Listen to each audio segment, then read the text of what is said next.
Hey everyone, welcome back to Policy Punchline. Here at the show, we interview scholars, policymakers, and business executives about some of the most urgent issues and frontier ideas in our world today. I'm Princeton senior Tiger Gao. Today, I'm joined by Simon Johnson, who is the Kurtz Professor of Entrepreneurship at MIT and a former Chief Economist at the IMF.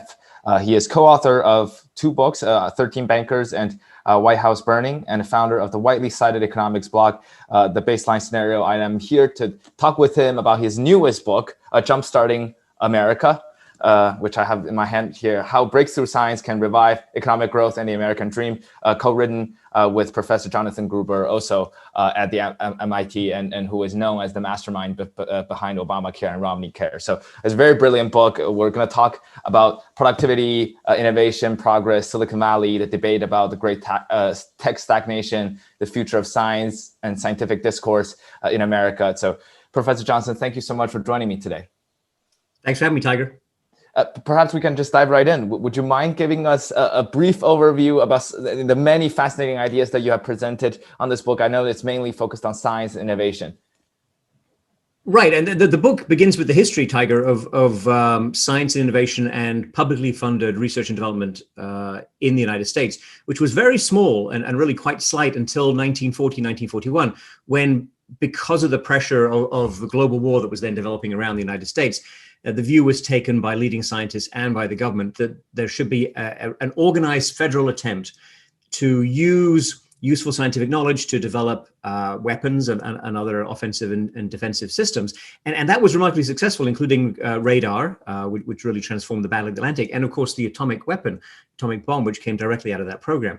And after World War II, there was a realization, again, among the same sort of, let's call them elite players, that science could be, and more science could be, good for economic growth. It could be good for jobs. It could be good for shared prosperity. And the US, by the mid-1960s, was spending 2% of GDP on publicly funded research and development, which was a lot then, and it's a lot now, because we've slipped since then, Tiger. We've fallen back from 2% to under 0.7%.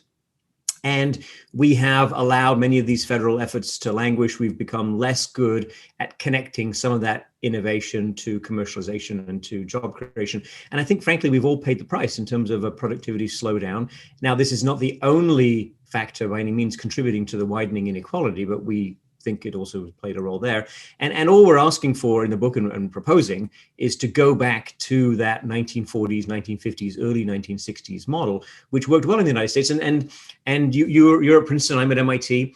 Perhaps many of your other members of your audience are at other very good universities. These are a really strong point and strong places in the American economy and the American culture and in global innovation. So let's do more of what we're good at. And this time, let's also make sure the benefits don't flow primarily to people who are already well-to-do. And I think there are some fairly simple ways we could make sure more people share in this prosperity, including by spreading the research and development dollars around the country a bit more.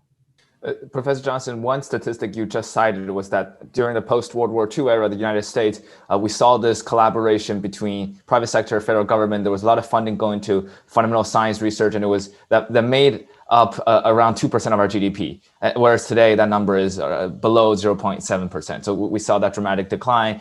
And you talked about this idea that we have been overlooking the importance of government-funded support for science, and we turned into this idea of commercialization of inventions. Would you mind giving us some examples of what the kinds of projects that we embarked on back then, and a little bit more about the examples that we see today and the contrast of this mentality?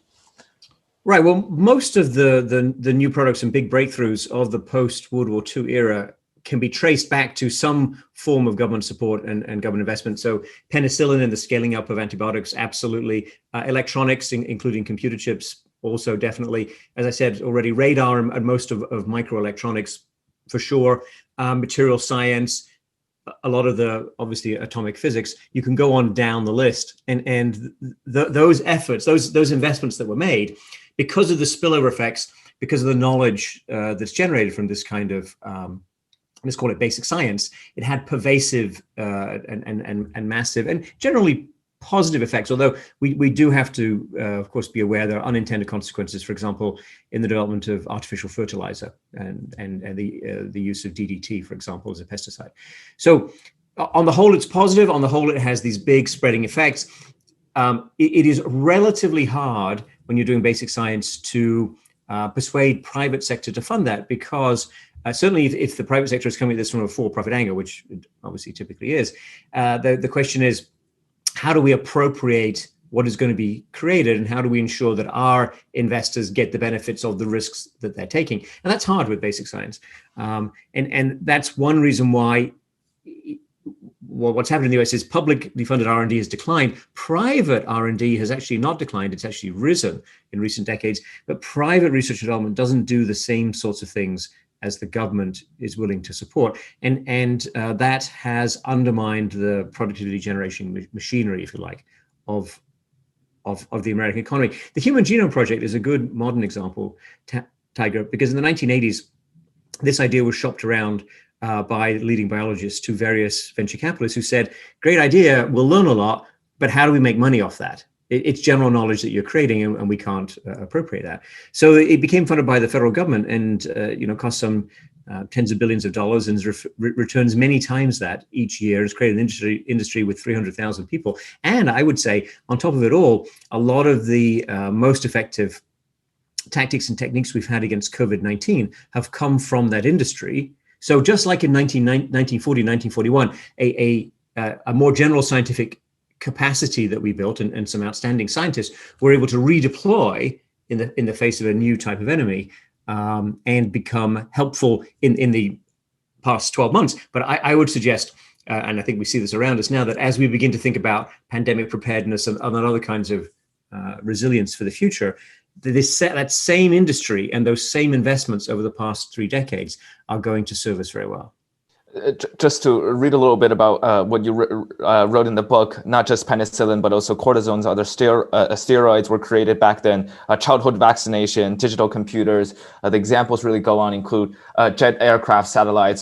Those were a lot of the innovations that happened in the post-World War II era. And I'm glad you brought up the Human Genome Project, which I'm sure we'll get into it in a bit. But before that, I think maybe it would be nice to kind of talk a little bit about the history of how Americans' history of funding science really began, because there was this one key figure that you outlined in the book. His name is Vannevar Bush. I hope I don't know if I pronounced the name right, but probably really butchered the name. But the bold vision really helped start the National Defense Research Committee, NDRC, before World War II, which became central to allowing the United States kind of leap in military tech and eventually win the war. And that bold vision also flourished on later to support more science funding. So maybe we can start with that story. Sure. His friends called him Van Bush, and I think he didn't mind too much. He's long departed now, but I don't think he'd mind too much if we call him that. Yeah, so Van Bush was an MIT engineer. He was, at the time the war was developing, head of the Carnegie Institution in Washington, D.C., on applied science. And he had a lot of connections into political circles. I think Washington operated then very much as it does now, although definitely on a smaller scale. And Bush and his, as I said, rather elite friends, so people who were running the major research universities of the day, became convinced that there was a lot of useful science that could be mobilized and applied to the war effort. And that's what they got support and funding from the federal government to do. Some estimates suggest that maybe a third of all physicists in the US were working for Bush at one point during the war. And their sort of marquee project, and the one that really made them famous, was radar, which, strangely enough, and people have forgotten most of the story, but certainly forgotten this angle, radar was initially treated with some skepticism by the US military. They did see some function. They thought it was not that powerful and not that useful. And also radar sets were very, very large. I mean, you needed a truck or 2 trucks to transport them. So the idea you could make radar that you could put in the nose of an aircraft and use it to hunt submarines in the Atlantic, that seemed like preposterous science fiction at the end of 1940. In early 1942, that is what helped to turn the tide of the battle in the Atlantic the Americans and the British against German submarines, and that was and convincing the Navy to go all in on this technology. That was a big breakthrough, both in terms of funding in the day and adoption of technology, but also, of course, what we now call the military-industrial complex. So nothing comes without a price. But yeah. the fact that the military became convinced during that period, and this was further emphasized by the atomic bomb and, of course, by rockets. The Germans developed a V1 and a V2 rocket that had an application of flight technology that nobody else in the world had at that point. That combination, I would say, really convinced the American military that the future of war and the future of defense and the future of national security ran right through technology and technology development. And they put a lot of money and resources and careful thought into some of the big frontier technologies, putting nuclear reactors on submarines, incredibly difficult task, which the Navy did successfully, building a rocket program, which, however you might feel about that in terms of international implications, technologically, it's incredible. And a lot of the what we now think of as being massive computation power and high-speed computation, you can trace back to Project Whirlwind and other efforts to build computer systems that could manage tracking of incoming enemy bombers. Took a lot of effort. Those systems never worked fully and properly, but they did generate enormous amount of business for IBM and for other contractors, and they turned that into commercial products. So not all of this is linear. Not all of it goes directly from here's my idea, five months later, 5 years later, we're bringing a product to market. But in terms of generating technological knowledge, in terms of becoming the engineering and science hub for the world, which America was not. It was a strong science engineering place. It was not the world's #1 science power before 1940. After 1950, the US wins Nobel Prizes disproportionately because this is where the research takes place. Could we talk a little bit more about, I guess, the military sector? You brought up this very interesting phrase, the military-industrial complex, which in today's political discourse often carries a very negative connotation when people think about all the lobbyists of Raytheon or Lockheed Martin. And we know very famously, I think it was last year or the year before, when Google decided to retract itself from the Pentagon project because the employee protests. And these days, the companies that work with the defense industries, such as Palantir, such as Endura, a lot of those Silicon Valley private companies often get a lot of backlash, and their founders are often seen as right-wing or libertarian and so on. So it seems that the public's perception of military's role in dealing with technological innovation has shifted a bit. Has it? We still spend so much money on a military budget, and are they no longer leading meaningful technological innovations? Or well, the public perception did shift, Tiger, but it shifted a long time ago in the 1960s with the Vietnam War. And we should remember, with perhaps some horror, that two of the major innovations of the 1960s or applications in the 1960s were napalm and Agent Orange, which were both terrifying weapons. And I think that what you're talking about in terms of current event is a further reflection on something that we probably should do more of, and probably should have started longer ago, which is thinking hard about the responsibility of the scientists and the engineers who work on projects. Because once you invent something, it is, roughly speaking, impossible to uninvent it. And this is something that the inventors of the atomic bomb became intensely aware of by early 1945. And just as a sort of historical footnote, but an important footnote, the bomb was developed, the primary motivation was the belief that Germany had advanced nuclear technology and an ability to let's call it nuclear and atomic knowledge that they could turn into an atomic bomb relatively easily. Now, in retrospect, when people have gone through the record, that is more controversial. But I've looked at the historical memoranda and so on of key, very honest people, and they were convinced, based on a sort of reasonable reading of the available evidence and knowing where the top scientists were, they were convinced that Germany could build the atomic bomb. Well, by early or let's say early spring 1945, and the Americans were not yet ready to drop their bomb, Germany was basically finished. And the idea that Germany had an atomic program had completely faded. And yet the Americans had a bomb. There were people who wanted to use the bomb and demonstrate its power. Japan was still in the war. nobody ever thought, Tiger, that Japan was developing atomic weapons. And so there was then this question of, okay, is it okay to use the bomb? Why is it okay to use the bomb on a non-atomic power, right? And that discussion, that debate, that moral dilemma and the way it was resolved, I think haunts us still to today. You said this public discourse change happened a while ago, and in the book you traced out a couple events and key figures. One is the John Birch Society, founded in 1958. The other is Senator Barry Goldwater's election campaign in 1964 that advocated for a small government, and then Senate Majority Leader Michael Mansfield's criticism of the military due to the Vietnam War. And then there were other issues such as budgetary pressures arising from the Vietnam War and so on. And all this kind of laid down pressure after pressure eventually culminated in the Reagan era, where we decreased taxes and kind of took a step back. And so was that kind of the era that scientific funding really declined in America? Yes, absolutely. And I think you named some of the important reasons. I would also say, Tiger, that at least symbolically, the space program gets an assist, because while the space program was an amazing success, we're going to go to the moon, we're going to put a man on the moon, we're going to do it within a decade. And it did generate some substantial spillovers in terms of knowledge. It was also ultimately a self-concluding goal. All right, so we've gone to the moon, we've landed a couple of people on the moon, we've done it again. What's the point of further doing this? And I think that if you tell people, look, mission oriented is fine, Tiger. And I think there's some advantage. So being mission oriented, saying we're trying to achieve these things and we'll do, whatever it takes. That can be useful.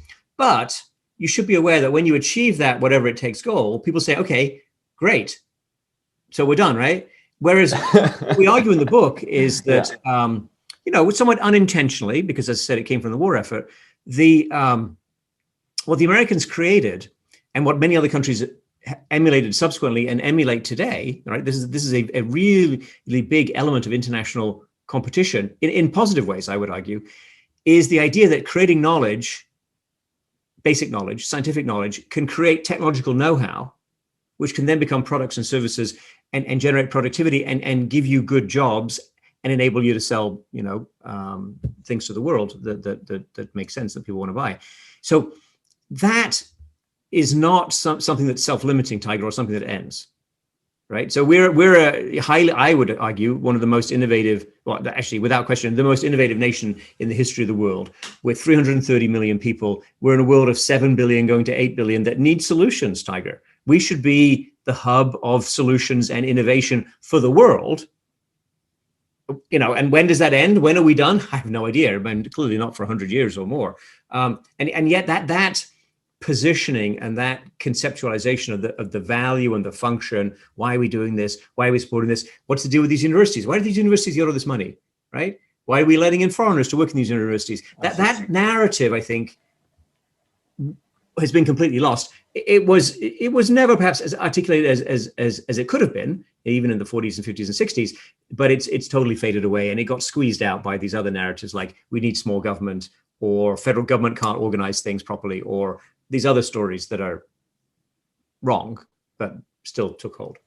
Because even tracing back to Van Bush's time, I mean, he wrote this very famous paper, 1945 report titled Science, the Endless Frontier, which you cited in the book. And that was really important because World War II finished and he recognized that this is an endless frontier. You need to keep funding sciences and not just for the purpose of defeating the Nazis. And that was the end. And you brought up the Human Genome Project, which I think we should really come to right now, because it began in 1990 and it cost around $3 billion in federal funding. But by 2004, the total stock market value of the genomics sector was around $28 billion in value. And there are all kinds of innovations and ways we can measure the success. But the Human Genome Project really started as just investing in fundamental science research.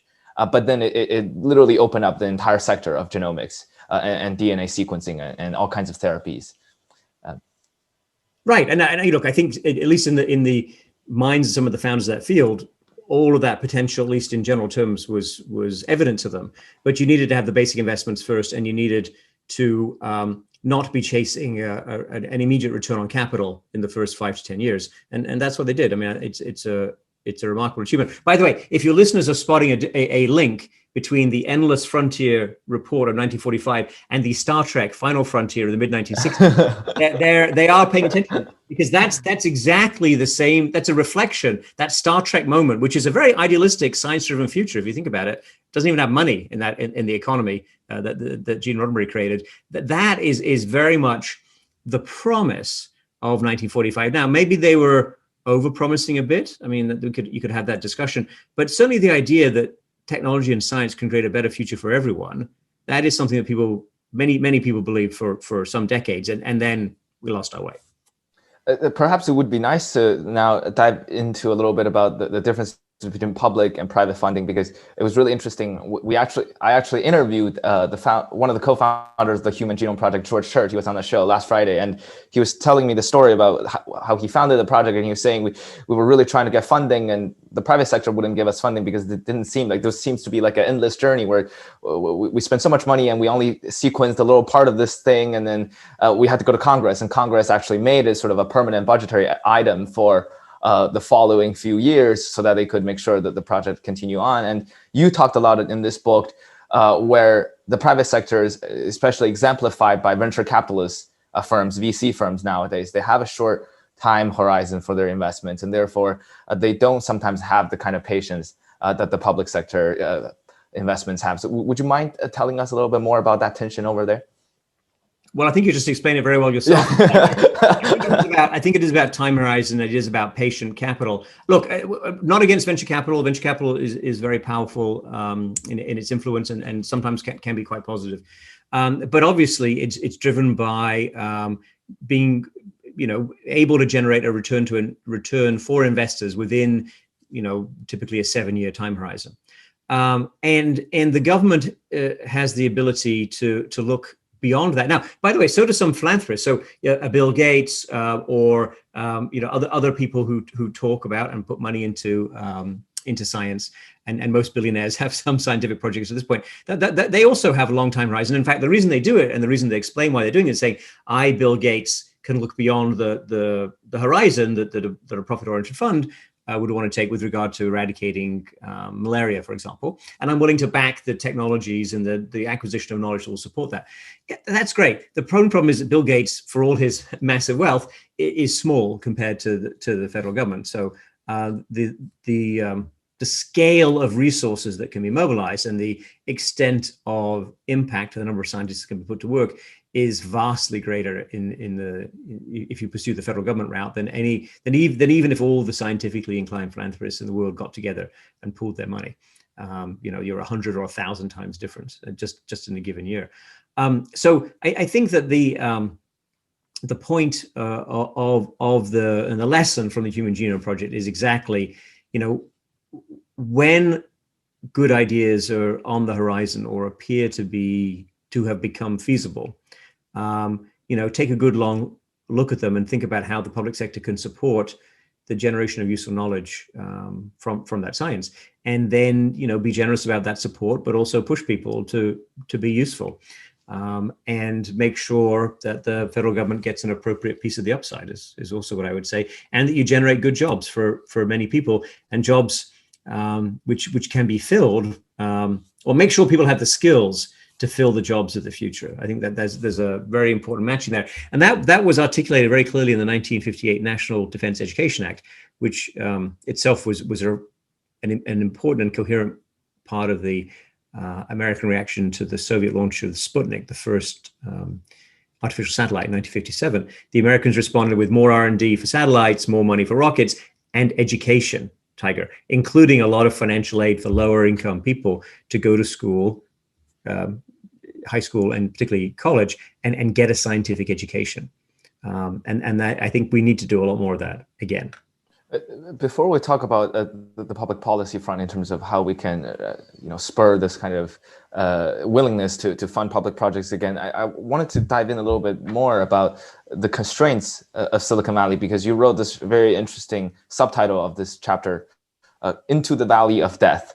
When we talk about Silicon Valley, would you mind telling us a little bit more about why the VC industry, it's not that they're not fueling the frontier of research or a technological innovation per se, but it seems that they're just not doing enough. But to a lot of people, when they hear about the Silicon Valley, they really see it as the frontier of leading technological innovation. And they often have this image of the government saying the government shouldn't pick winners and losers. It should be up to the private equity funds and venture capitalists. Right. Well, again, this is about time horizon. So it's a question of if your enterprise is capital intensive and you can get a very quick return, the venture capitalists might be interested. If it's not capital intensive, you get a quick return, they're super interested. But if it's capital intensive and it's going to take longer for it to play out, then the venture capitalists are going to say, well, we need to get a return on 7 years, 10 years at the maximum for our investors, and they're going to not be willing to support it. I think there's a balance, Tiger, to be honest. We are not saying that the government should be literally picking all the winners. What we're saying is the government should back ideas and build a bigger, better funded portfolio of research and use all the capacities available around the country to plug into that and to generate that kind of knowledge and help people build the infrastructure that will commercialize products and services. But I think at some point the private sector does need to step up and make investments and take risks, and that balance just needs to be addressed. We've shifted the balance too much towards just cheerleading the private sector and not enough on the public side of knowledge creation, opportunity creation, and supportive education. Professor Johnson, just to push back a little bit, because I brought up, I screenshotted some parts of your book to some of my friends who work in Silicon Valley, and they brought up a very interesting counter argument, which is that if you do really want to be truly generate the kind of outsized returns that you need to in the future, because nowadays low interest rates, so much capital flowing around, there's so many VCs and private equity funds. Now everybody can raise a fund now, but they're really looking for the founders, and it's entrepreneurs that are being scarce. So if you truly have a great idea, such as a way to solve climate change or a new innovation for biotech, you can probably get the kind of patient capital that you need. And if you're an investor who really needs to make that kind of return and be differentiated and have a long-lasting legacy, you would need to create something that is different, not just invest in some random HR SaaS software anymore. So one could say that in today's environment, because we're seeing the urgent challenges of climate change, of economic inequality, of healthcare, and so on, the frontier and the incentive is very much there for people to be patient and invest in breakthrough companies. Do you agree with that observation / narrative? Well, it's certainly an encouraging story, Tiger. I'm not opposed to it. I think, however, there's still the appropriation of knowledge point of view. So let's say I come to you and say, look, Tiger, I've got this amazing geoengineering solution, and it's a large investment, but we're going to be able to capture a lot of carbon, and we're going to be compensated in some fashion for this. I think you're going to say to me, that's great, Simon. But how confident are we that we, as the investors, are going to benefit from this, as opposed to you generating knowledge that will be shared across the sector and benefit many other people. So COVID is an interesting example, actually, Tiger. So I've done a lot of work in the past year on COVID, you'd say innovation and mitigation measures, including around testing, and the sharing of knowledge across labs, between labs and end users like schools or childcare or nursing homes. I mean, this is incredibly important, and this is a big part of what we've done. We do it completely for free. We do it just to try and help people. It's a pandemic, after all. And it's remarkable the frictions that would otherwise exist, where people say, well, I don't know, we should be licensing this, or this belongs to us or not. I'm like, guys, it's a pandemic. People are dying. Let's just share the knowledge, build better solutions, and get out of this. And I think that the private, but we work with the private sector, Tiger. I mean, look, a lot of these labs were, for-profit genomics ventures or non-profit genomics ventures that still care about the bottom line.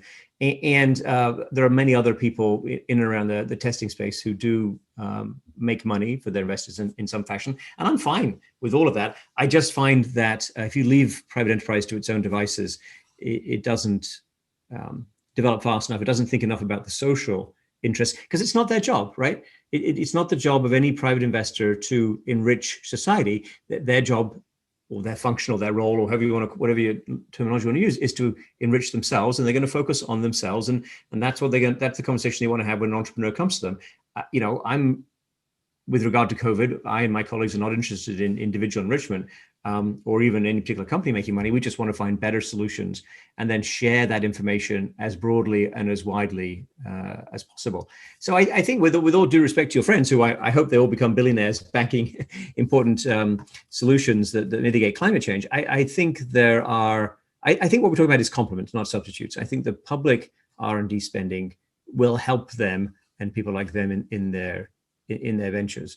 And it does, I think, also, the way you frame that does remind us that we should be cognizant of the incentives and think about which way the sort of innovative trains are running, and try to make sure that the private sector itself is also focused on some of those big social issues like climate change. I precisely actually asked you this question when you were speaking at the Julius Rabinowitz Center's annual conference like 2 weeks ago. This question about private sectors not incentivized to work on the most urgent problems, and your response back then was about precisely complementarity, which is to use the public sector to bring in innovations that can help spur more innovations in the private sector. So would you mind telling us a little bit more what that could possibly look like in a realistic sense? So are there certain types of projects that the government should really fund? What would that picture look like? Sure. Well, I mean, take immunology, for example, and development of vaccines. That's a very concrete example. Vaccines, as I'm sure many of your listeners, your audience will know, have been chronically underinvested in because they're not a high profit item. And most of the market is about government procurement of vaccines one way or another. The knowledge that made possible the Moderna breakthroughs and the German technology used by Pfizer, that has a very deep roots in public funding. Now, I do think that consequent to the rather clear and powerful demonstration this technology works, these guys are going to be able to create all kinds of products that will not necessarily need the same degree of government support. So from this foundational and long-lived and rather underappreciated public commitment to vaccine development, we got both an immediate response this year that, thank goodness that came within a year rather than over 5 years, right? But I think we will also get subsequent spin-offs, and there'll be other applications of the same kinds of knowledge and technology. So that's how it should work. And I don't think anyone's proposing that the government should make all the vaccine, or the government should, not in this country anyway, the government should somehow control entry into vaccine development. No, we want competition, and we want private capital to be involved, and we want people to take risks. And I think this is what your Silicon Valley friends are saying that they want to do, and good, they should. But we want to drive that, I think, Tiger, towards socially important applications like eradication of disease or prevention of pandemics. I would say also, Tiger, this has been a bit more messy and may not yet be so clear to people, but there's an entire industry of low-cost clinical diagnostics that is now emerging and is going to be, I think, with us for a very long time, and that will have many positive benefits, primarily because it was instigated and motivated by the response to COVID. Now, not all of those technologies could be brought to market fast enough to have a maximum effect against COVID. But you know what? There are still many other diseases which you could use them against, and there are the threat of pandemics is obviously going to be with us for a long time.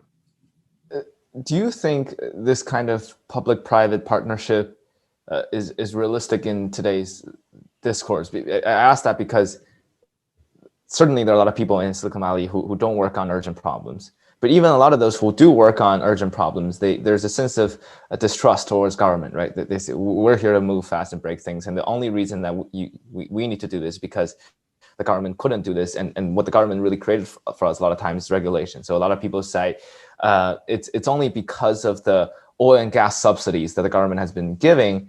That is one of the main reasons why the renewable sector has not been able to take off. One of the reasons why nuclear sector hasn't been able to take off is precisely because the government regulations on nuclear and so on. So Silicon Valley people really view the East Coast, Washington people with kind of skepticism. Sure, and that's fine. I think there's some healthy competition or friction there. I mean, everything they're using in terms of digital computers came from, Bell Labs and the war effort, and it came from IBM, and it came from DARPA, which pushed for the early development of the internet. So, I think that they're standing on the basis of what was created by public investment, and I'm just proposing to do more of that. So that'll help them. I don't quite see what the problem is. It's an interesting question, Tiger. I think slightly unrelated as to whether we always want people to move fast and break things. Well, it depends what you're breaking, and it depends on whether it can be fixed subsequently. And I think, to your earlier point that you made some minutes ago about Google employees not wanting to participate in what was reportedly weapons-related uses of artificial intelligence. Yeah. I think that's an interesting example, right? Where if once you create it, into whose hands will that technology fall? And I think if we're talking about firms or sets of people that have unique creative capacity, that's something they need to think about perhaps harder now than in the past. I mean, the idea that Facebook, for example, has been used for manipulation of public opinion through fake this, that, and the other, I think that's by now well established. What are the policy implications? What are the implications of regulating Facebook or media or anything else? Those are still open questions. But the idea that technology can be used for better outcomes or for worse outcomes, I mean, I think that should be pretty obvious to everyone right now. Could we maybe talk a little bit more about the moral tension here? Because my friends and I were just debating this today, which is that it is very clear, as you were saying, research back in the 1940s and 30s about quantum mechanics really led to the invention of nuclear weapons. So, and also what we saw is like the invention of social media or artificial intelligence led to very much reshaping the way public discourse happens today. So in some way, as a scientist, as an AI researcher, you cannot just work in your own bubble and say, I'm just working on my own innovation and not worry about the social impact later. But on the other hand, a lot of people in Silicon Valley, a lot of libertarians would say, I should not be in a position to make judgments on whether I should be providing my technology to whom or not. So the founder of Palantir, Alex Karp, he made this argument, which is that it should be a democratic decision or vote or discussion whether what kind of technology Palantir gives to ICE or CIA or FBI. I should not be the one like Google making this kind of normative judgments on whether I supply my technology to the US government or not. So he was very much against this idea that Google employees would single-handedly decide what kind of technology to supply to the U.S. government or not. So do you have any thoughts on this kind of debate? I mean, this is probably another aspect of the public-private partnership. Look, I think the democratic control and democratic debate is very important. And that's true for innovations coming from the private sector and also from the public sector, by the way, where a lot of weapons technology is developed, more conventional weapons. It is a very interesting and quite old debate. At least it goes back to the atomic scientists. I think they're the ones who first woke up to the fact, Tiger, that while you could just say, well, the politicians can decide, it's up to them. Actually, there's usually a relatively small core of experts who really understand what could happen and who are in a position to explain to the public the real possibilities and the constraints and the dangers. And I think everyone has to decide this for themselves, but anybody who, it is interesting that there are people in this country who say they're all about individual responsibility. And yet when you ask them to take responsibility, or you ask them if they want to take responsibility for monumentally impactful things like what they invent, they say, well, no, that's on the government. That's on other people's. You get what you pay for, I think, in this instance. And let us not forget also, Tiger, that at least to the best of my knowledge, there is no significantly sized company in the United States that doesn't spend a lot of money lobbying and influencing and persuading. Yeah, I mean, the idea that legislation drops like manna from heaven, without anything to do with it, that is, I mean, maybe there is a world in which that's true. It's not this world.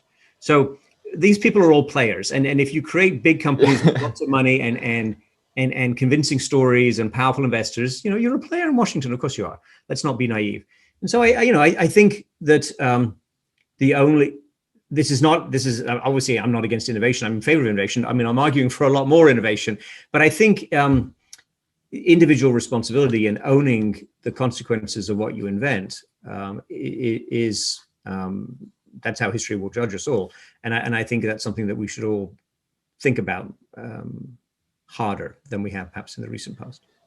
So it sounds like, Professor Johnson, you are not a big fan of the narrative that technology is just neutral.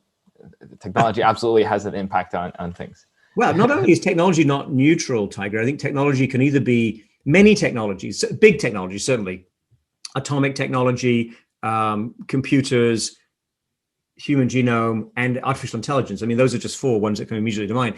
They could all be used for relative good, and you can define good in various ways, but let's say, sharing prosperity and making sure your disease goes down and, all kids get decent education.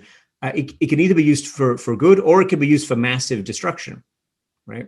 And that was obviously very clear with the atomic bomb invention. But social media, Tiger, we could say. Remember, social media was believed when it first arrived on the scene to be a great enhancement of free data flow and really enabling people to not only share opinions in a decentralized way, but also to mobilize. Right? The Arab Spring, right, which was Facebook and Twitter were regarded as being helpful to that. And yet now we find that that's the very same technology and those same tools in those same countries becomes an instrument of power, an instrument of authoritarian rule. So, I mean, certainly the historical record says technology is not neutral. Now, are there conscious decisions that we can make as scientists, as voters, as political leaders, as whatever? Can we control technology and shape it to be more beneficial or less beneficial?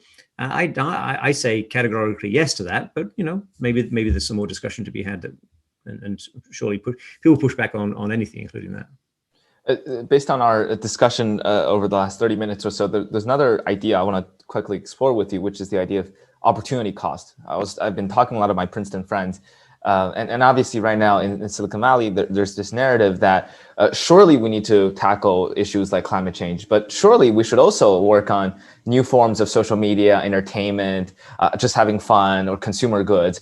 And a lot of my friends in Princeton have basically said that's really not true, because there's a great opportunity cost, because every dollar you spend investing in the next consumer entertainment app, you could have devoted that resource to more fundamental scientific research, more urgent issues to address economic inequality and climate change. So there's a great opportunity cost there. So, which side of the debate do you kind of see yourself leaning towards? Do you think that Silicon Valley, or in some way, market should be left on its own in some way to allocate resources, or do you think we need sort of more of a push to tell the Silicon Valley entrepreneurs and VCs and so on, and say, guys, you have a kind of a social responsibility to devote your resources to the urgent issues, that there's a normative sort of element embedded to your investments?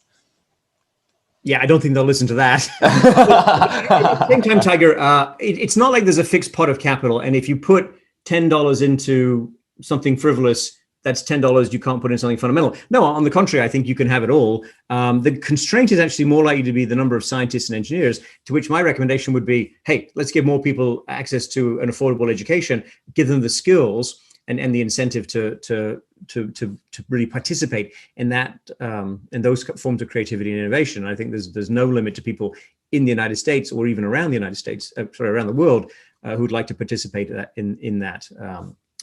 In innovative machinery. Now, in terms of incentives, though, I do think we should be quite deliberate about the fact that there are multiple ways you can shape or incentivize people to go in certain directions. You can do it with taxes, of course. You could tax some things more than other things. That's not something that's particularly popular in the modern United States.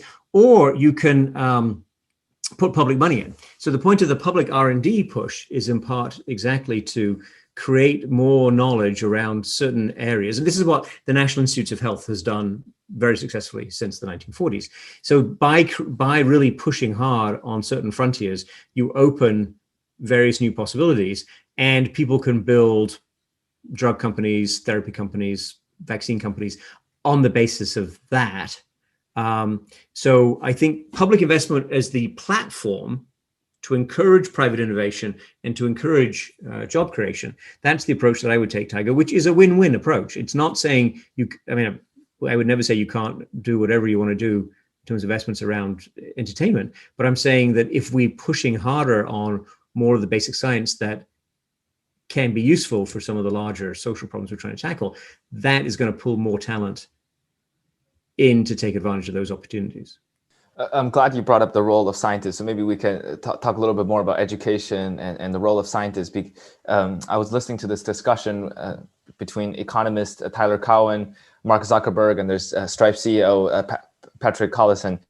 And Tyler Cowen brought up a really interesting idea, which is that the institutions of tenure, academia, have really not evolved over the past 50 years or so. So in some way, the current system of academia has not done its job generating the kind of intellectual power or as much intellectual power as we would like to see.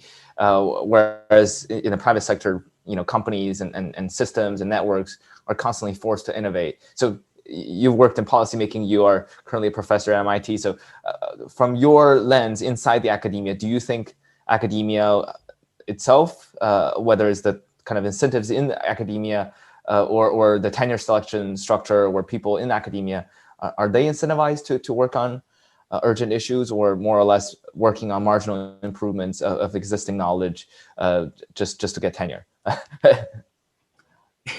as some would critique. That's a very stylized view of how universities work. I mean, yes. Mostly they're intensely competitive. People are competing for funding. People are trying to build labs and try to have impact. So, is there other ways to change tenure to alter that? I guess potentially. Is tenure a big part of the problem or a brake on innovation? I don't think so. Not in any way that we've seen. I think funding is much more of the issue, and also whether you bring more places into the mix. So one aspect we haven't talked about, Tiger, a very important part of the book, is that if you look at the concentration of innovation on the East Coast and on the West Coast, it is much higher than than we had in any cluster of previous innovations. The importance of Detroit and the car for car companies, or the development of Chicago, or development of other places, LA or Houston. We've always been relatively diverse. We've always had multiple centers. We've never had this big run up in house prices relative to other places, not to the same degree. And I think you have to ask the question: is it really helpful to concentrate so much innovative activity in a few places like San Francisco? And our answer in the book is no. I mean, you can usefully spread that around. There's lots of people who either live other parts of the country, would like to live other parts of the country, and you can plug more people into the innovation machinery, and that's a good way to have more impact for your federal dollars. So I think those are the constraints, not the particular institutional arrangements in universities. Professor Johnson, maybe we should jump into this idea of spreading out more resources, because it's in the first page, even before the first page of your book, you showed this map, which is 102 places for jumpstarting America. And you and Professor Gruber really went into the detail regarding how you picked those cities. Would you mind telling us a bit why you see 102 potential new innovation hubs in America? Yeah, so we put all our data and our methodology on our website, jumpstartingamerica.com, and people can go there and play with the index. And if they don't like the weights that we put on various variables, they can make their own index. But basically, we looked at education level, existing innovative capacity, including patents. We looked at the quality of life, including crime and real estate prices, and we looked at the strength of the local universities and other factors around that. So all the elements that we can measure, that people regard as being positive contributors to innovation clusters.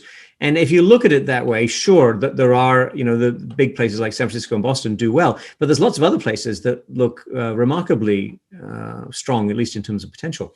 And that's our point, which is that, it is a kind of a blinkered view to say there's only a couple of places where you can start a company, or a couple of places where you can invent stuff in the United States. Those places do tend to get disproportionate attention, disproportionate capital. So we're proposing to redress that balance. But there's lots of places around. It's a very big country with a lot of talent that's dispersed, and we should be taking advantage of that.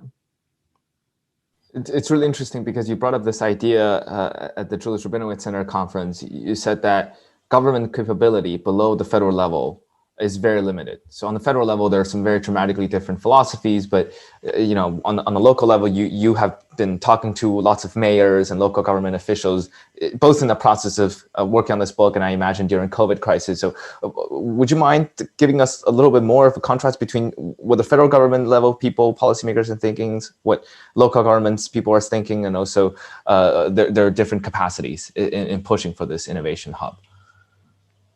Well, I mean, one difference is at the local level, there's much less polarization of views around this topic, for example, so that most mayors and governors and people who work in that state apparatus that we've met want the same thing, which is more good jobs. And they want to make investments, public investments that will help catalyze private sector employment.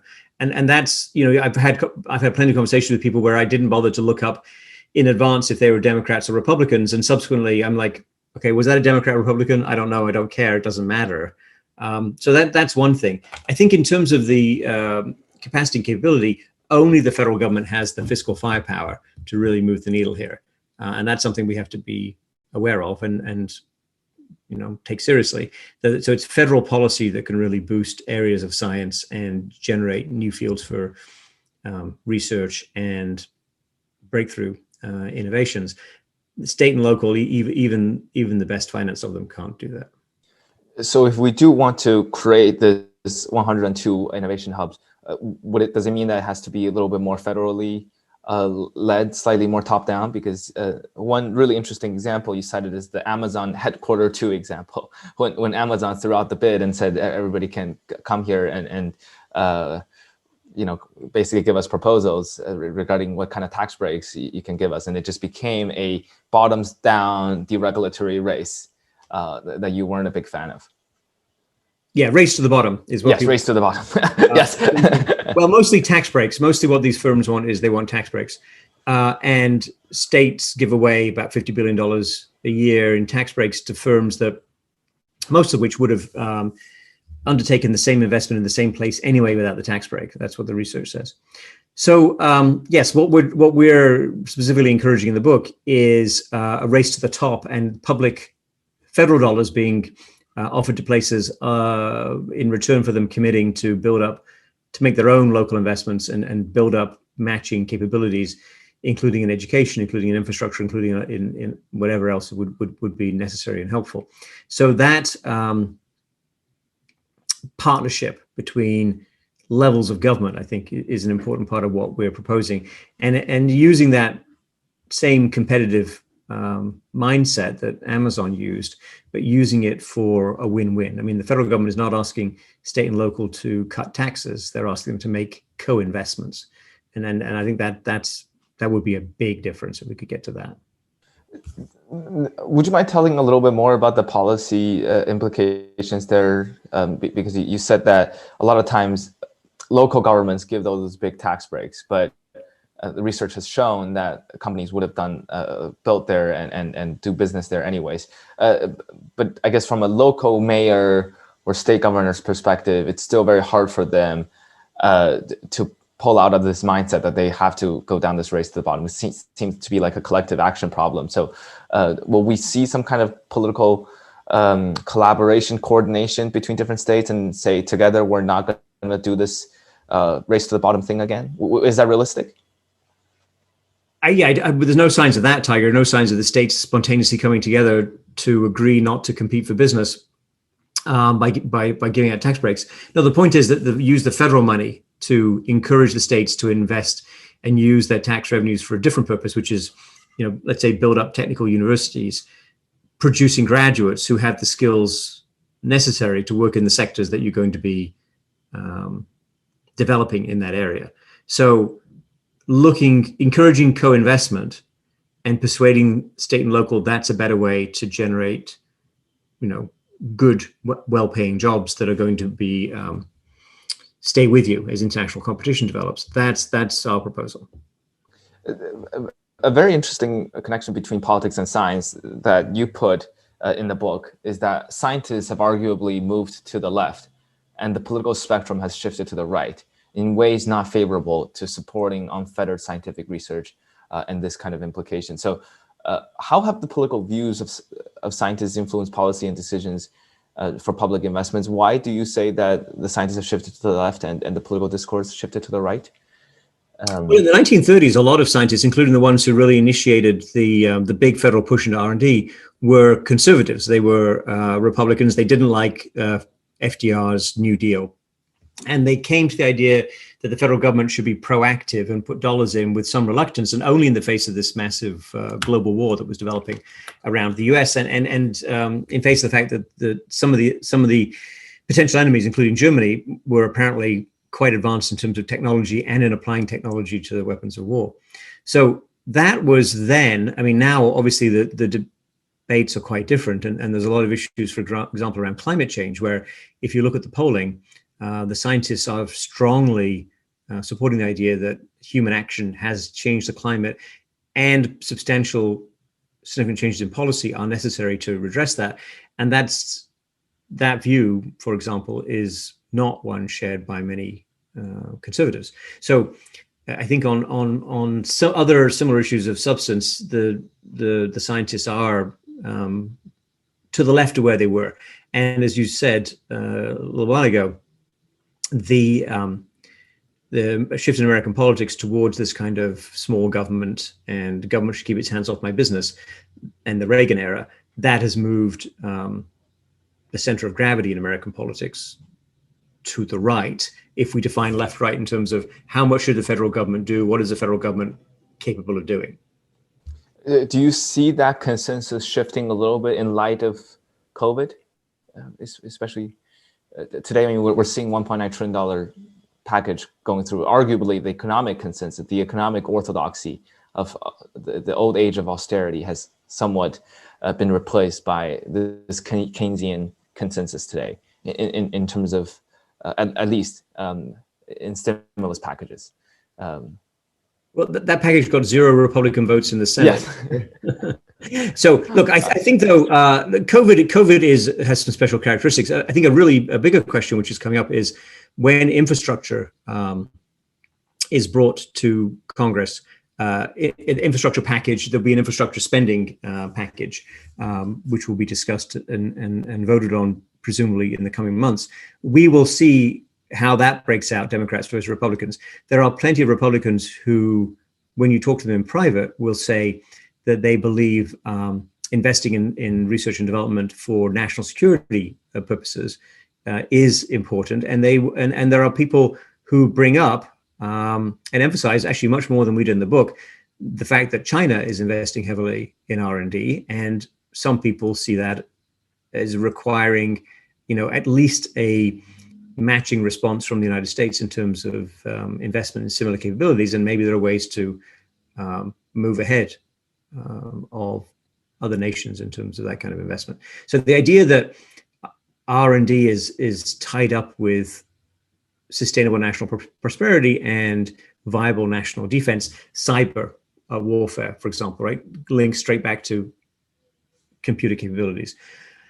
Those issues, you can have a very good private discussion on both sides of the aisle in Washington, D.C. What happens in terms of how people vote remains to be seen. Public voting is a different matter often. It sounds like, I don't want to put words in your mouth, but it sounds like Republicans and conservatives are somewhat to blame in this process. Would you say, are they the ones preventing more public investments or this vision of jumpstarting America that you're seeing? Well, I mean, right now there are people. There's a bipartisan legislation called the Endless Frontiers Act, which so it has Democrats and Republicans supporting it. So I don't think we can say Republicans are blocking anything like that yet. I mean, let's see how the vote plays out. And I do think, Tiger, also that the consensus across both sides of the aisle shifted from the 1960s to now, or the 2010s, away from federal support for R&D. So that's the main reason we wrote the book, was to try and push that consensus, which had been very successful and quite robust, crumbled after the Vietnam War, drifted over to this much reduced role, and we're trying to push it back the other way. And the good news is, from our perspective, that many people on the left and the right are quite receptive to that. They are receptive to different versions of the argument, but it's the same argument. I see. I know we've talked like around an hour about your book now. I think a slightly related topic that is a very hot debate both in Silicon Valley and policy discourse today is the idea of the great technological stagnation that a lot of people are debating. You cited in your book from 1974 to 47 to 73, Americans sort of enjoyed this unprecedented rise in standard of living. Real per capita GDP nearly doubled. The situation very much changed since the 1970s. From 73 to 2018, the real per capita GDP grew only by 1.7% per year on average, which is a dramatic decline. And there are other ways to measure this. Peter Thiel once said, mean wage went up 350% during the period you cited, but then only 22% from 73 to 13. So there's really not that much to redistribute because wealth creation has basically stagnated in many ways. So do you think that we are in somewhat of a technological stagnation, or at least a periodic stagnation of innovations, and therefore we need this push of jumpstarting America? I think stagnation is too strong a term. There's definitely been a productivity slowdown. It's been a slowdown, as you said, over many decades. In addition, there's been this widening of inequality. I mean, that's part of what lies behind the median wage outcomes. So the point of the book, was exactly to say, if you invest more in terms of public R&D, and if you structure that in the right way, you will get more productivity growth. And here are some additional recommendations to make sure that more people can participate in the benefits generated by that productivity growth. So yes, I do think that we are attempting to redress the balance or go back to some aspects of the earlier and better performance of the United States over the past century. It doesn't mean that I think we can live again in the 1940s or that we want to. It doesn't mean that what we're proposing is a panacea, but it is a policy lever. And if you work in policy circles, you'll know that what people are always looking for is something I can do that will have this predictable outcome and where I'll be able to manage and monitor to make sure I don't get unintended consequences. And so increasing public commitment to R&D does, in fact, strike us as being one of the more plausible and powerful levers for a longer term acceleration in productivity growth. It's complementary to, different from, but complementary to the $1.9 trillion package, which was directly about trying to help people who'd been really hard hit by COVID, as well as repair some of the immediate economic damage from the pandemic, which was enormous. So we will see, I would say, Tiger, in the next 6 months or so, the extent to which people can, lessons drawn from COVID, thinking about infrastructure, thinking about technological capacity, thinking about international competition and what other countries are doing. I think that this Endless Frontiers Act, and maybe it'll be amended, maybe different versions will emerge, but that is going to be a very, it's going to be quite telling who lines up on which side of the various issues there. How do you define productivity? Because I think for a lot of people listening, they might say, what do you mean productivity has not gone up as quickly as I want? Right now I have Google, I have Zoom, I have like 80 calendar apps that I can coordinate with my teams. How come productivity has decreased? Yeah, so good questions about how to measure productivity. If anyone wants to go get a PhD in economics, you can working on that. I mean, the basic measure of productivity is obviously output divided by input, where the interesting input is labor, the number of hours that people have worked. And what you're saying is that we should have some quality adjustments, for example, because people will bring things to my house more easily than in the past. And maybe we should also worry about the valuation of things that are free, right? So if people are giving me things for free, then how do I include that in my standard productivity measures? Fair enough. However, it's still the case, Tiger, as you said at the beginning, that median wages have not gone up. And when we look at incomes, we can see exactly what happened, which is relatively few people at the top have done well. Most people have had this experience of stagnation. If you look at the overall size growth of the pot of incomes and what people can buy with it, it's slowed. And there's a great deal of frustration, as you know, with that slowing. And Tiger, perhaps not evident to your friends in Silicon Valley, but in the rest of the country, there's a lot of anxiety, angst, and even anger about failure to really participate in the growth of the economy over the past 20 years, and a lot of concern about, are my children going to do less well than I have, because the middle class has been pretty dramatically squeezed. So those are all aspects of the same underlying slowdown. There's another set of interesting statistics I would love to hear your thoughts on, which is I think in the 1900s, when New York City decided to build the subway, they took them 4.7 years and to build 23 stations for $1 billion, around $1 billion in 2019 terms. In 2000, New York City decided to build more subways. It took them 17 years to build 3 stations and cost $4.5 billion. So basically, productivity has decreased by a factor of 40. So it seems that there must be something institutional, sociological, or political, or whatever going on that is not just beyond the raw material or technology itself. So has our ability to collectively organize ourselves decreased? I mean, people cite I think the California high-speed railway example as another major failure or something. So I would love to hear your thoughts on this. Like, what are the institutional factors? Yeah, our ability to build high-speed rail in this country does seem to decline, depending on how high-speed you want to think about the 19th century railroads. And building in very crowded urban areas is difficult, right? And New York has demonstrated that. I think, though, Tiger, this is exactly part of the motivation for the regional and geographic point in our book, which is there are many other parts of the United States where it's much cheaper to build things, where they're in favor of expansion, where you can work things out in terms of zoning. And we recommend that including housing and maintaining housing as affordable for existing residents as an important element in economic development plans. Now, if this were a small island nation and we were all crammed together on a little piece of rock, that would be difficult, right? But it's not. It's an enormous country with a lot of unused land with regard to this kind of development. And there are plenty of opportunities that can be created away from the big cities.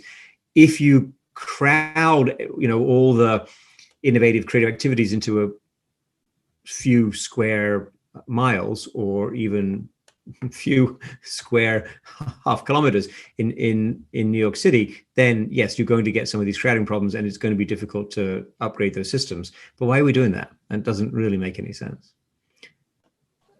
So it seems that our ability to organize ourselves, especially in those high concentrated areas or complex scenarios, have in some way decreased. I mean, I know that a lot of people say that humans are, after all, organized and led by narratives. We need some kind of story to lead us to some sense of purpose and organize ourselves and not kill each other all the time.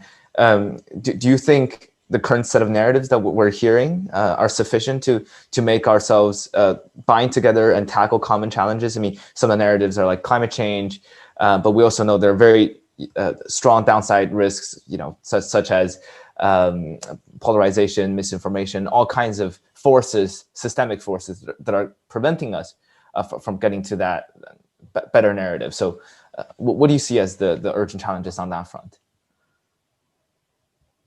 Yes, I think that it's a good question. I think people do care for narratives. Narratives are important. I think shared prosperity could be and hopefully will be a more prominent part of that narrative.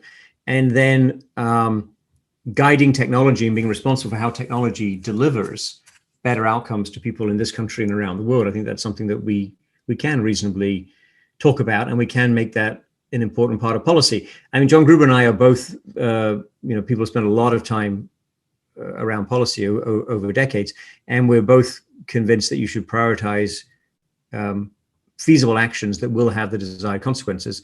And that's why we wrote the book, and that's why we focus on spend more on public R&D, disperse that more around the country than might be the default case, and invest in the kind of education that makes sure people can get the jobs that you're going to create. And I think those are all, those are all deliberate actions. Those are all imminently doable. Those are all, I think those will be featured to some degree in legislation that we will see pass Congress relatively soon. At least I hope that's the case. And so that suggests there are some levers. And should we weave narratives around that? Sure, absolutely. And I think that you're quite right. Those are super important. And I do think we lost the narrative, Tiger, about science, about R&D and its effect on prosperity over the past 50 years. People just forgot. It was a great story. It really worked. And then people got distracted. That's okay. We can go back. And I think, though, just changing the narrative is not enough. You need to put money in. And I think that's what the federal government can and has done to great effect and needs to do more of. Are you optimistic or pessimistic? I hate to ever ask our guests to sort of box people in, because I know this is a very nuanced thing. But looking at all the forces that's playing right now today, are you optimistic that we'll get there? I'm an immigrant, Tiger. So I came to this country. I chose to come to this country, and I've always believed in the future of the United States. I think I've studied enough history to know there's many ups and downs and difficult and dangerous moments, and we've been through a few of those not too long ago. But I think that we will find our way to a better future, and I think that technology can be harnessed more effectively.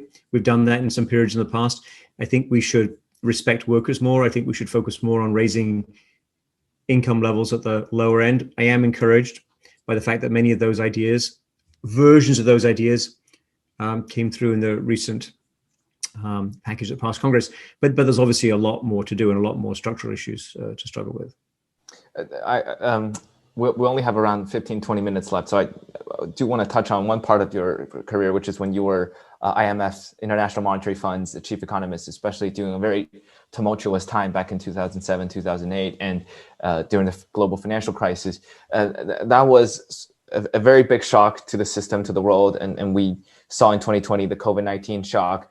How do you contrast those two shocks? Do you see similar lessons to be learned from them?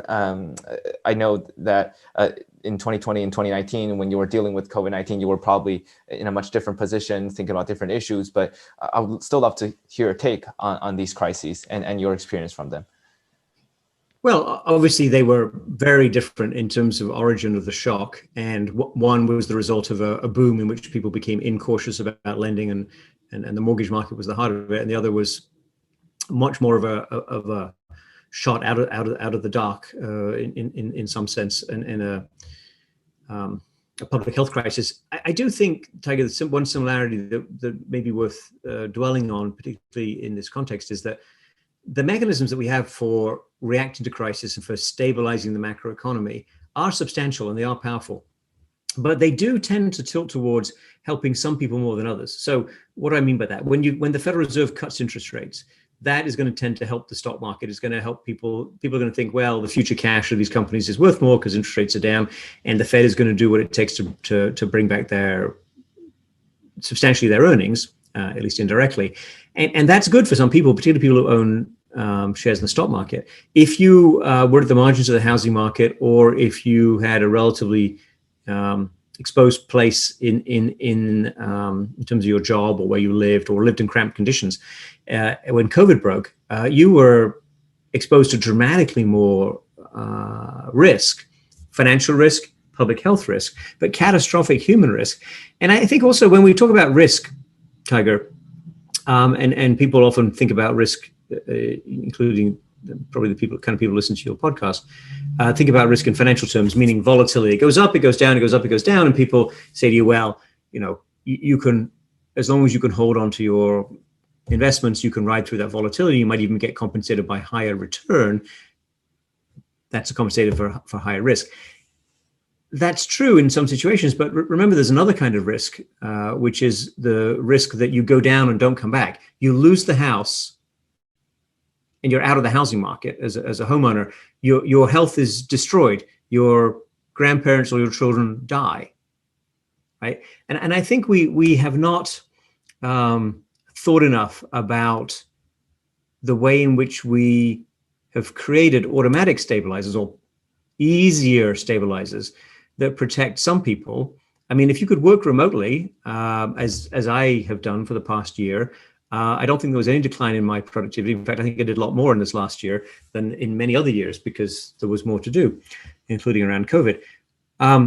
But if you couldn't work remotely, if you couldn't maintain physical distance from everyone and you would be exposed to the disease, there were some very bad outcomes. So I think we need to think about who gets, I mean, this is an economy in which protection is provided by the federal government to people, but not to all people. It's provided to some people, and it's provided disproportionately to people at the high end. Doesn't mean you can't blow up your personal finances if you're wealthy. Obviously, you can. But as a macroeconomic and an overall economic policy statement, or as you're saying, at the level of the IMF, how do you think about the world economy and how do you think about who wins and who loses and why? These big bad shocks are terrible for income inequality. They're terrible for the outcomes of people at the lower end of the income scale. And, I think it's a good idea to make our systems more resilient and to make sure that when we develop or propose additional safety mechanisms, we can really help everyone as much as possible. You wrote a very famous piece named The Quiet Coup in early 2009. When it was first released in The Atlantic, it got over 1 million views. It was widely popular. And in the piece, you said the narrative had changed to consider whatever is beneficial to Wall Street must also be beneficial for the whole country. And that led Wall Street to take on a lot of excessive risk and then eventually led to the collapse. And do you think we've made a lot of progress since then, not just in terms of financial regulation, but also in terms of people's awareness? Because the fact that we are talking about the disparate effects of quantitative easing, of Federal Reserve's actions, of congressional policies, the fact that people are more aware of these redistributional effects, is that a sign of progress?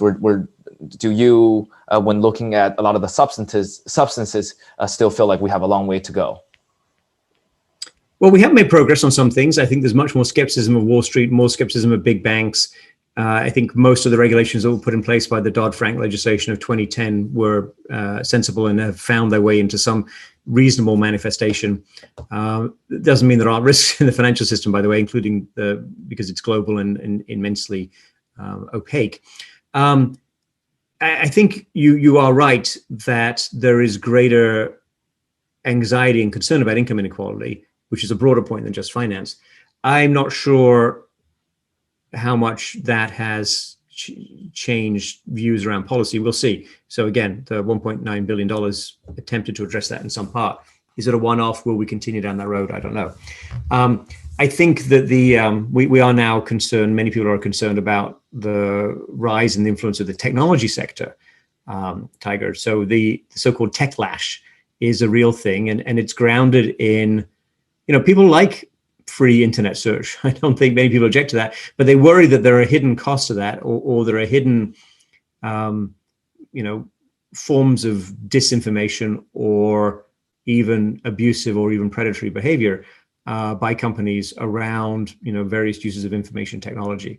And I think that's a healthy debate, and that's a fairly early debate, including in terms of thinking about what could and should be the policy consequences. I mean, a bigger question, Tiger, I would say, just going back to your point about the COVID crisis compared to earlier crises, is public health. I mean, are we still comfortable with the fact that many people in this country do not have adequate access to healthcare, or pay an enormous amount for the healthcare and as a result skimp on it? And how does that add up to a resilient public health system nationally or internationally? Are we really okay with the health disparities around the world? Because we know that when diseases take off in one part of the world, they can spread rapidly to other places. And COVID wasn't the first coronavirus. SARS-CoV-2 wasn't the first coronavirus, so why should it be the last? And it's also not the most horrible form of coronavirus that could be imagined, right? So this one preyed on older people because the state of their immune system, but the scientists tell me it's easier to imagine another coronavirus, one that doesn't yet exist, hopefully, could prey disproportionately on younger people or children. Right? And that's really horrible. So what are we doing to prepare for that? What are we doing to get ahead of that? What are the systems that we're building? And again, I would link it back to science, build knowledge, be systematic. I don't think we want to run around screaming. I think we want to make investments and build capabilities and share knowledge with the world and build good companies that deliver quality products to people and treat their consumers fairly. I guess just to tie everything together, we talked about the income inequality, stagnation, and we talked about the recent COVID financial crises. It seems that the U.S. or the Western world in general has been struggling a lot with income-based, fundamentally supported growth, and we turned to financialization starting maybe in the 80s or 90s, and we saw a lot of finance-based growth, and we took on a lot of debt. And we saw the great credit boom and rise in government debt and household credit and so on. So it seems that we're near the end of this global debt super cycle, as some would say. And we're also in this period of great financial volatility and economic volatility, and we're taking on more debt. So are you worried about that front? Are you worried about where we're headed in terms of the economic consensus or fragility of the system? Where do you see the larger macro financial trends headed in the next 5, 10, or however many years you may have in mind? Well, I think the future depends on what we make of it, Tiger, and what we invest in and what we build and to what extent we share that with other people. So I think that's entirely in play. And I'm maybe a bit more optimistic about this than I was a year or 2 years ago, but I think that history is still to be written. I think on the debt point, people who are concerned about debt, and I did write a book about debt. We haven't talked about that much, but White House Burning is a history and examination of the nature and change in role of public debt in federal public debt in the United States. I think that the people who are focused primarily on debt and worrying about debt right now have a little bit missed the plot of the play, Tiger, which is the Earth was struck by a meteor. Okay. That meteor, we call it COVID, but it had this. It killed in this country 500,000 people. It destroyed communities. It damaged towns. It ended families. And so when you're struck by a meteor, do you sit around saying, well, you know what, guys, an extra $1 trillion on the debt, that could be? No, I don't think so. You say, look, how do we get these people out of these difficult places? How do we save the children? How do we get them back to school? How do we make sure more people don't die? You fix the problem and you deal with the aftermath of the hurricane or the earthquake or the meteor strike or the pandemic. And then you can have a discussion about, okay, what are the investments we need to make to bring the economy back, to get some more jobs in because people want to work, and to make sure this doesn't happen again. And, I want to go for positive return on investment things from a social perspective, as we discussed, because, the government is not about maximizing private property. Profit is maximizing social gain. So, I find the debt discussion fairly baffling at this moment because a meteor struck the Earth, a big one. Okay, and the reason I'm not in favor of spending endlessly and running up debt without limit, precisely because I want there to be fiscal firepower available when there's a crisis. Well, this is the biggest crisis of our lifetimes, biggest crisis of the lifetime of anyone currently alive. So we use spending judiciously as a way to buffer, to help people survive and to get out of this.